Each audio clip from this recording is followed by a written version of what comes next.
धर्म युद्ध की मानो बात आई है। युद्ध दुनिया में कभी कभी हो जाता है। इतने देश हैं, इतना बड़ा विश्व है, कभी कभी युद्ध के प्रसंग आ जाते हैं। और कोई कोई युद्ध जल्दी ही विराम को प्राप्त हो जाता है, तो कोई कोई युद्ध कुछ लंबे काल तक भी चलता रह सकता है। बाहर की दुनिया में तो युद्ध कभी कभी होते हैं, परंतु धर्मशास्त्र में भी युद्ध की बात, युद्ध करने की बात कही गई है। और वह युद्ध आत्म युद्ध है, धर्म युद्ध है। शास्त्रकार ने कहा कि बाहर के युद्ध से क्या मतलब है, अपने आप से लड़ो, अपने आप से युद्ध करो और अपने आप को जीत कर सुख को प्राप्त आदमी हो जाता है। तो युद्ध क्यों करें और युद्ध किसके साथ करें? और तीसरा प्रश्न, युद्ध कैसे करें? युद्ध क्यों करें, किसके साथ करें और किस प्रकार कैसे करें? युद्ध क्यों करें, इसका उत्तर है सुहमेह। युद्ध करने से सुख मिलता है, शाश्वत सुख मिल सकता है, पवित्र सुख मिल सकता है। एक सुख थोड़ी देर का होता है और दूसरा एक सुख शाश्वत होता है। थोड़ी देर का सुख है, वह आगे के लिए दुख का कारण बन सकता है। किसी को खाने में सुख मिलता है, अच्छी अच्छी चीज़ें खा लो, अमुक मिठाई खाओ, अमुक चरकी चीज़ें खाओ, अच्छा लगता है, सुख मिलता है। पर वह सुख थोड़ी सी देर का हो सकता है और बाद में दुख होता है, हो सकता है। एक बार खा लिया, जीभ को अच्छा लगा, मिठाई खा ली और चरकी चीज़ें खाई, ज़्यादा मात्रा में खा ली, अब बाद में पेट डिस्टर्ब्ड हो जाता है। पेट दुखने भी किसी का लग जाए, दस्तें लगनी शुरू हो जाए, तो थोड़ी देर तो सुख मिला खाने में, बाद में दुख कितना हो सकता है। इसलिए ये जो थोड़ी देर के वैषयिक सुख हैं, इंद्रियों के जो सुख हैं, विषयों भोग से जो सुख मिलते हैं, वे अल्पकालीन होते हैं। क्षण मित्त सुखा बहुकाल दुखा, क्षण मात्र सुख देने वाले होते हैं, बहुत काल तक दुख उनके कारण से हो सकता है।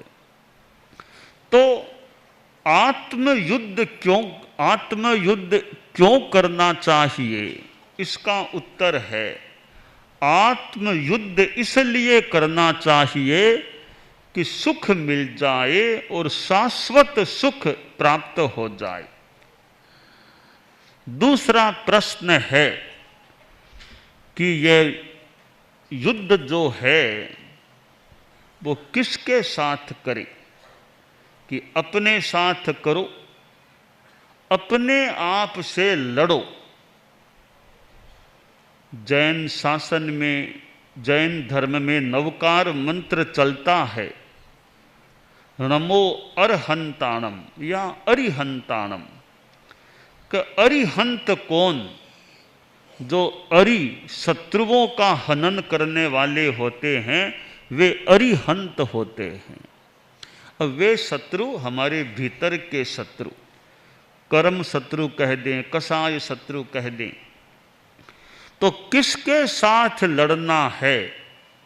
कि अपनी आत्मा के साथ लड़ना है।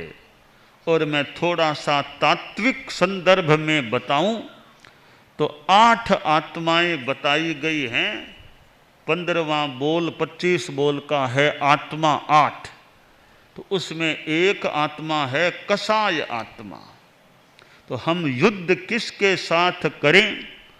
कि कसाय आत्मा के साथ युद्ध करें, अशुभ योग आत्मा के साथ युद्ध करें, मिथ्या दर्शन के साथ युद्ध करें। तो ये 3 कसाय आत्मा, योग आत्मा का एक पार्ट अशुभ योग आत्मा और दर्शन आत्मा का एक पार्ट मिथ्या दर्शन आत्मा।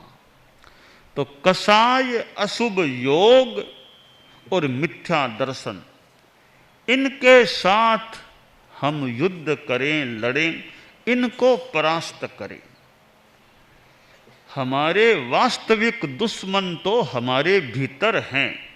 ये बाहर जिनको दुश्मन माना जाए वो तो थोड़े थोड़े नुकसान करने वाले हो सकते हैं, वो भी निमित्त रूप में मान लें, उपादान के रूप में और बड़ा नुकसान करने वाले शत्रु तो हमारे भीतर में हैं। ये कसाय, गुस्सा, अहंकार, माया, लोभ, काम आदि आदि चीजें हैं। हमारे 8 कर्मों में सबसे ज्यादा नुकसानदेह कर्म संभवतः मोहनीय कर्म है। तो इस मोहनीय कर्म को और कसायों को हम जीतने का प्रयास करें।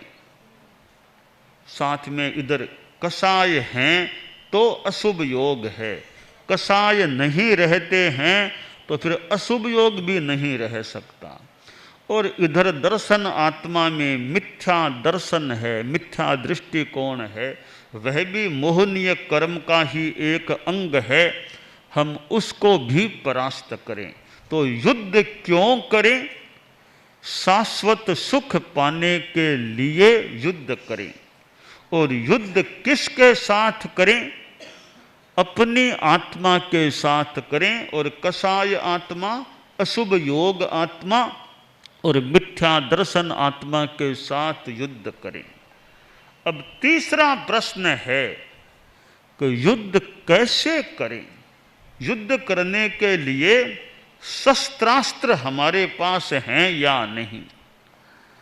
और शस्त्रास्त्र हैं तो भी चोट कहाँ लगाना, कैसे करना? तो कैसे करें?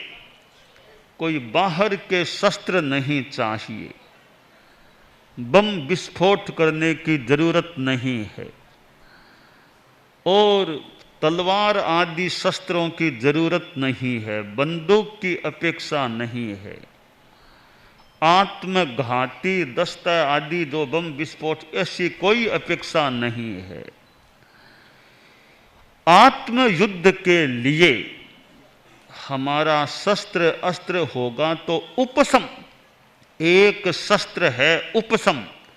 शास्त्र में कहा गया है उपशमेन हणे को हम मानम मद्दव या जिणे मायम चज्जव भावेण लोभम आश्रय संतोष ओ जिणे। कि हमारे शत्रुओं में ये कोप, गुस्सा शत्रु है, तो उसको खत्म करने के लिए बराबर गुस्सा करने की अपेक्षा नहीं है, उसके लिए शांति उपशम की अपेक्षा है। 4 मित्र यात्रा में गए हुए थे, जगह जगह ठहरते थे, आगे बढ़ते थे, पद यात्रा चल रही थी। एक बार वे जंगल में रुके और कोई स्थान नहीं मिला, बस जंगल में पेड़ के नीचे थोड़ी कोई चौकी सी बनी हुई थी, चारों को वहीं सोना था। एक कोई आदमी मिला जंगल में, उसने कहा भी रात को यहाँ सावधानी रखना, यहाँ कोई ऐसी शक्ति, ऐसा तत्व है जो रात को आता है, उससे सावधान रहना। का ठीक है, ध्यान रखेंगे। वो आदमी तो सलाह देकर के चला गया। अब चारों मित्रों ने सोचा भाई उस भले आदमी भला ही होगा, आशा करें। सलाह दी है कि सावधानी रखना, कोई असत शक्ति यहां आती है। तो कहा ऐसा करें, एक रात के 4 प्रहर होते हैं, एक एक प्रहर में एक एक मित्र बैठा रहे, पोरा दे, पैरा दे, कोई आए तो ध्यान रखे, औरों को सावधान कर दे। तो बारी बांध ली कि सबसे बड़ी उम्र का वो प्रथम प्रहर में, 2 नंबर का द्वितीय प्रहर में, 3 नंबर का तृतीय प्रहर में, 4 नंबर का चौथे प्रहर में जागता रहेगा, रखवाली करेगा। ठीक है। प्रथम प्रहर में बड़े मित्र का जिम्मा था, बैठा रहा, कोई आया नहीं। उसने दूसरे वाले को जगा दिया, वो खुद सो गया। अब दूसरे वाला बैठा रहा तो उसको दिखाई दिया कोई छोटा सा काला काला कोई तत्व इनकी ओर आ रहा है। सोचा रे, वो जो कहा था ना असत शक्ति कोई आती है, कि आने तो लगा, छोटा सा वो इधर आ रहा है। ठीक है, मैं इसको पछाड़ दूंगा। तो वो मित्र जो पैरा दे रहा था थोड़ा बोला, गालियां दी, भागो यहाँ से, कौन हो, भागो, थोड़ा डांटा।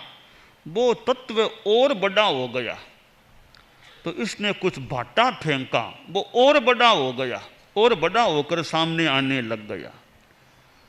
तो यह थोड़ा गुत्थम गुत्था हो गया कि असत शक्ति है, तो वो शक्ति और ज्यादा बड़ी होने लग गई। लड़ता रहा, आखिर दूसरा प्रेयर संपन्न हो गया। तो तीसरे को जगा दिया कि मैं तो सोऊंगा, अब तुम संभालो, यह शक्ति आई हुई है। अब तीसरा भी लड़ता रहा, वो शक्ति और बड़ी होती गई। अब चौथे का नंबर आया, तीसरा भी सो गया, अब चौथा जागा। सोचा रे, ये काली काली शक्ति तो है, परंतु थोड़ा ये बड़ा आध्यात्मिक व्यक्ति था। ध्यान से देखा ये शक्ति है क्या। सोचा रे, ये है तो थोड़ी अनिष्ट शक्ति है, पर इस शक्ति का प्रतिकार लड़ने से नहीं होगा, शांति से होगा। तो चौथा जो था वो थोड़ा मित्रता से बोला, हाँ आ गए, हाँ मित्र आ गए हो, कहाँ रहते हो, यहाँ रहते हो क्या। अब प्रेम से बोला, वो शक्ति छोटी हो गई, बड़ी थी छोटी। उसने और प्रेम से बोला, हाथ मिलाओ मेरे से, हाथ मिलाओगे, हम तो मित्र हैं ना। जो हाथ आगे कि यार यहाँ गले मिला, वो शक्ति और छोटी हो गई। होते होते जो जो ये प्रेम से बोलता गया, मैत्री से बात करता गया, तो करते करते कहा, आओ बैठो मेरी खोली में, बैठो। उसको खोली में, बहुत छोटा हो गया, खोली में बिठा लिया। बहुत अच्छा, आज मिलना हो गया हमारा, फिर कब मिलोगे बोलो, फिर आगे मिलोगे। या प्रेम से बोलता गया, वो शक्ति एकदम खत्म हो गई। अब चौथा प्रेयर संपन्न होने लगा, सूर्योदय का समय, आप चारों ही बैठ गए। कहा भी रात की कैसे बीती रात। वो आदमी ने कहा था ना कि वो शक्ति आती है। पहला बोला मैं था, तब तक तो कोई आया नहीं था पहले प्रेयर में। दूसरा बोला सा मैं बैठा, तब वो काली काली शक्ति आई थी। तीसरा बोला हाँ और बड़ी थी। चौथा का बड़ी तो थी, फिर वो समाप्त तो हो गई। तब चिंतन किया आखिर था क्या। तब पता चला यह कोई तामस शक्ति थी। तामस शक्ति से जितना लड़ोगे उसकी शक्ति बढ़ेगी, वह बड़ी होगी। उसको प्रेम से व्यवहार उसके साथ करोगे तो तामस शक्ति कमजोर पड़ जाएगी। तो गुस्सा है मानो तामस शक्ति है। इधर उपशम प्रेम यानी मैत्री का प्रयोग करें, उपशम का प्रयोग करें तो गुस्से वाली शक्ति कमजोर पड़ सकती है। और तो क्या, कोई सामने वाला आदमी है, वो भी कोई मान लो गुस्से में आ गया, हम वापिस गुस्से में बोलेंगे, वो और ज्यादा गुस्से में हो सकता है। अब तब बोलो मत, शांति रखो, बोलो तो थोड़ा मैत्री से बोलो, मृदुता करुणा से बोलो, थोड़ी देर में सामने वाले का गुस्सा भी शांत हो सकता है। तो गुस्से को जीतने के लिए गुस्सा करने की जरूरत नहीं, गुस्से को जीतने के लिए, खुद के गुस्से को जीतने के लिए भी उपशम की साधना करें। उपशमेन हणे को हम, उपशम के द्वारा हम अपने गुस्से को जीत सकते हैं। अहंकार है तो अहंकार के लिए मृदुता, मद्दव या मार्दव का उपयोग करें, विनम्रता का प्रयोग करें तो अहंकार कमजोर पड़ सकेगा, क्षीण हो सकेगा। माया को जीतने के लिए सरलता का व्यवहार करो, सरलता की अनुप्रेक्षा करो। आचार्य श्री महाप्रज्ञ जी प्रेक्षा ध्यान कराते थे। प्रेक्षा ध्यान में ये अनुप्रेक्षा के भी प्रयोग हैं कि अनुप्रेक्षा, सहिष्णुता की अनुप्रेक्षा, आदि आदि, अभय की अनुप्रेक्षा, अनुप्रेक्षा के द्वारा हम कसायों को जीतने का प्रयास करें। आचार्य श्री तुलसी ने जो अनुव्रत आंदोलन चलाया, अब अनुव्रत के संकल्पों को स्वीकार करें तो बेईमानी आदि असत चीजें हमसे दूर हो सकती है। तो हम संतोष के द्वारा लोभ को जीत सकते हैं। लोभम अलोभेन, अलोभ के द्वारा, संतोष के द्वारा लोभ को जीतने का प्रयास करें। तो यह आत्म युद्ध है, धर्म युद्ध है। इसमें इन बाहर के शस्त्रास्त्रों की अपेक्षा नहीं, तलवार की जरूरत नहीं, बंदूक की अपेक्षा नहीं, बम विस्फोट की जरूरत नहीं। ये भीतर के हमारे जो सात्विक गुण हैं, क्षमा, उपशम, ये मार्दव, आर्जव, संतोष, इनके द्वारा हम इस धर्म युद्ध में विजेता बन सकते हैं और अपने आत्म रिपुओं को, आत्म शत्रुओं को जीत भी सकते हैं। हमारे भीतर कितना सुख है, सुख का कितना बड़ा सागर लहरा रहा है। अब उसमें डुबकियां लगाने के लिए कुछ हम अध्यात्म की गहराई में अगर जा सकें तो हम उस आत्मिक सुख का जो खजाना है उसको प्राप्त करने में सफल हो सकते हैं। तो यह अध्यात्म का जगत है, इसमें भी युद्ध की बात तो आई है, पर वह युद्ध इस दुनिया वाले युद्ध से बिल्कुल मानो अलग है, विपरीत है। वहाँ दूसरे को मारने की जरूरत नहीं, खुद के भीतर के रिपुओं को, शत्रुओं को ही खत्म करने की अपेक्षा होती है। और हम चोट अच्छी तरह करें, अपने भीतर के शत्रुओं पर भी चोट अच्छी तरह करें। चोट कहाँ करना और अच्छी तरह करना। अच्छी तरह चोट करते हैं तो उसका असर हो सकता है। चोट करने वाले में शक्ति भी होनी चाहिए। चोट करने का स्थान कौन सा, कहाँ चोट, ये एक्यूप्रेशर की चिकित्सा चलती है कि कहाँ पॉइंट, कहाँ दबाने से कहाँ असर होगा। सिर में दर्द एक और कहीं है तो कहाँ कौन सा पॉइंट दबाना कि जिससे वहाँ असर हो जाए। दर्द कहीं है, पॉइंट कहीं का दबाया जा रहा है, वो कहाँ का पॉइंट, कहाँ किसका कनेक्शन जुड़ा हुआ है, कहाँ किसका असर हो सकता है। तो चोट कहाँ करना, कहाँ दबाना, यह ज्ञान होना भी अपने आप में बड़ी महत्वपूर्ण बात है। एक जीप जा रही थी, ड्राइवर अकेला ही था, जीप में कहीं जा रहा था, कोई सामान, कोई लोगों को लाने के लिए।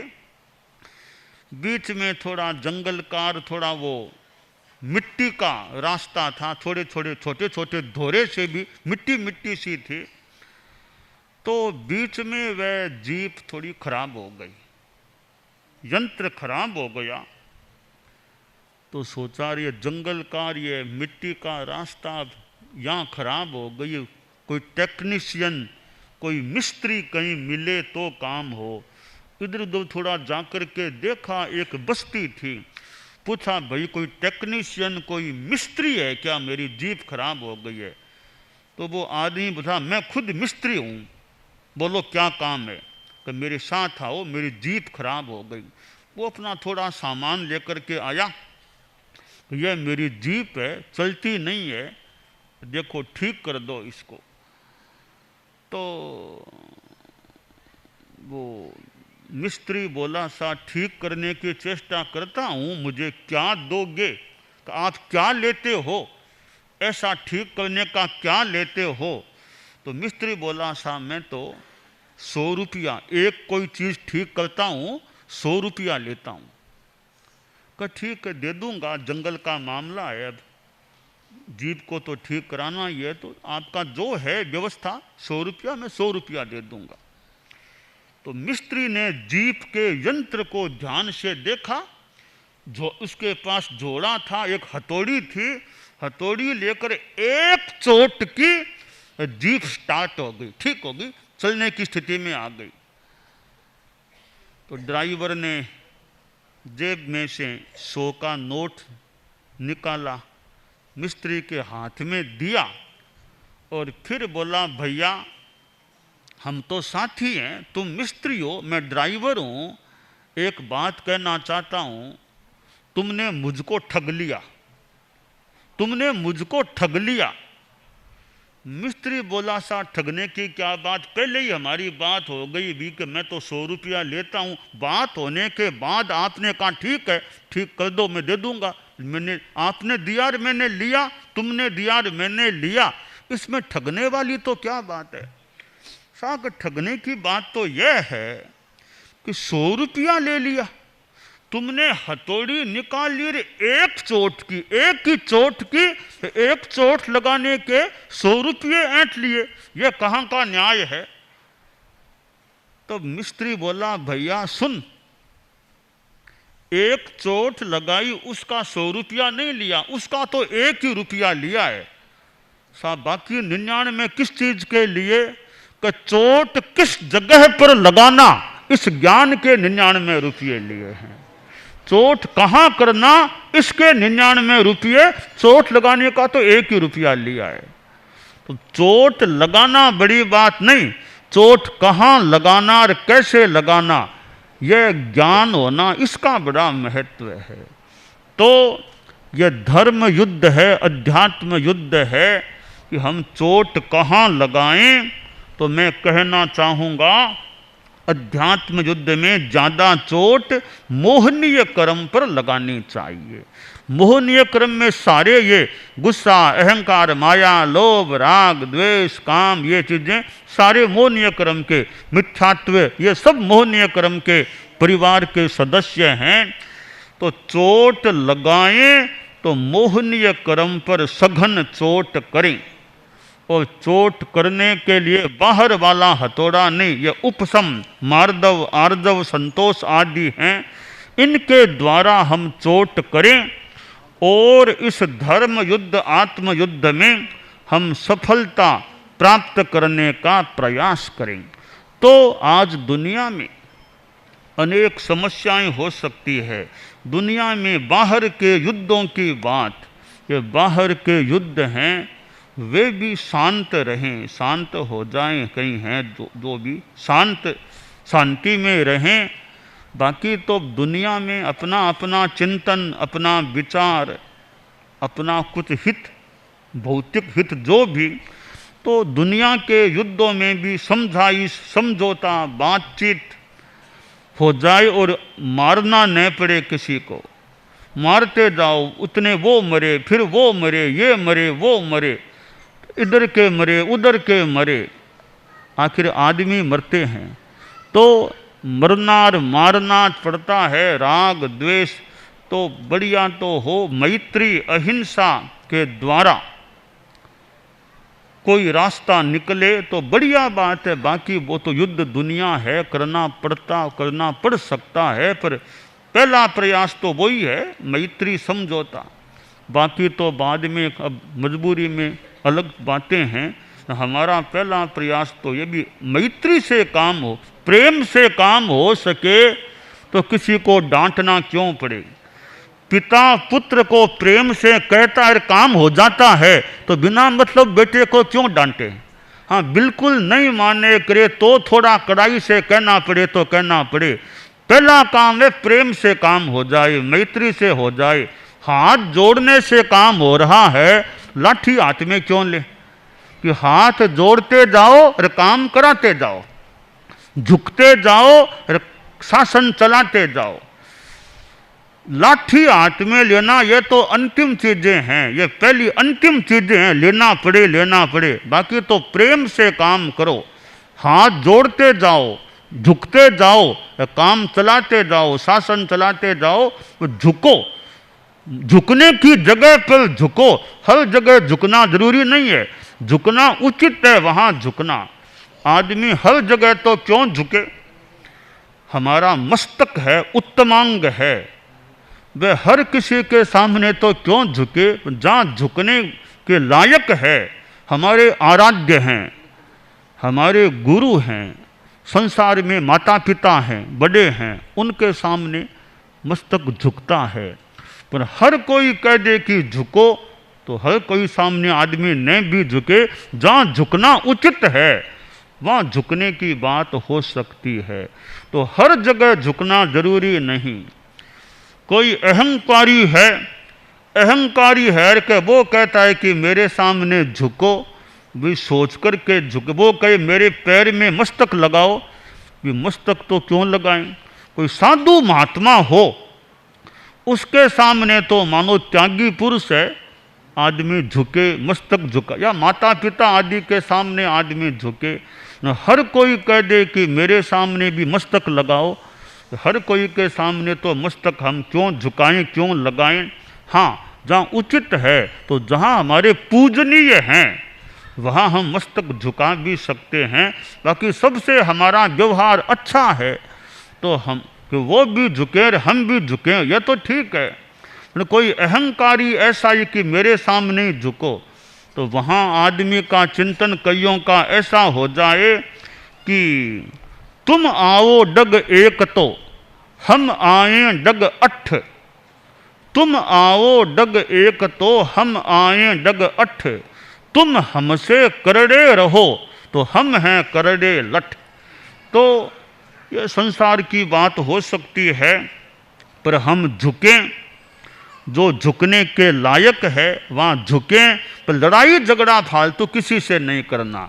सामने वाला अहंकारी है, कुछ भी है, फालतू लड़ाई झगड़ा तो हम झुके न झुके वो हमारी इच्छा की बात है। लड़ाई झगड़ा फालतू किसी के साथ नहीं करना चाहिए। सबसे शांति से रहें, सब खुद शांति में रहें, दूसरों को शांति में रहने दें। खुद शांति में रहें और दूसरों को शांति में रहने दें। किसी की शांति में हम बाधा पैदा न करें। कि जियो और जीने दो, ये नारा भी कि जियो और जीने दो एक सामान्य बात है, यो सुनने में अच्छी बात भी लगती है। जियो और जीने दो यानी जीने दो, किसी को मारो मत, किसी को मारो मत। कि जियो, आत्महत्या मत करो, यानी आत्महत्या मत करो। तो यह एक नारा चलता है। तो इसके साथ कहा गया जागो और जगाओ, खुद भी जागो, अध्यात्म की दृष्टि से जागो, दूसरों को जगाओ। तो जियो और जीने दो भी एक नारा है। दूसरा कभी शांति में रहो, शांति में रहने दो, शांति में रहो, दूसरों की शांति में भी बाधा पैदा मत करो। तो हमारे में अहिंसा की भावना कि किसी भी जानवर को भी फालतू तकलीफ नहीं देनी चाहिए। चाहे कबूतर है, कुत्ता है, उनको भी हमारी ओर से बिना मतलब तकलीफ नहीं पड़नी चाहिए, तकलीफ देने का प्रयास न करें। आदमी को भी तकलीफ न दें। कीड़े मकोड़े भी हैं कि सामने कीड़े मकोड़े हैं, उनके ऊपर पांव देकर के क्यों चलें, वो भी तो प्राणी हैं। यूँ हमारे भीतर में यह अहिंसा की भावना, शांति की भावना, मैत्री की भावना रहे कि सबके साथ हमारा मैत्री का भाव हो। जो हमारा कोई विरोध करे, हमारी निंदा करे, उसके प्रति भी हमारे मन में मंगल भावना रहे। विरोध करने वाले के प्रति भी मंगल भावना। कोई शत्रुता का व्यवहार करे, उसके साथ भी मैत्री की भावना रखें। हमारी मैत्री कई बार दूसरे की शत्रुता को भी नष्ट कर सकती है। तो ये धर्म की चीज़ें हैं। आत्मयुद्ध के लिए ये मैत्री, उपशम, आर्जव, मार्दव आदि आदि संतोष हैं। इन हम उपायों को काम में लें और अध्यात्म के जगत में आत्मयुद्ध में विजेता बनने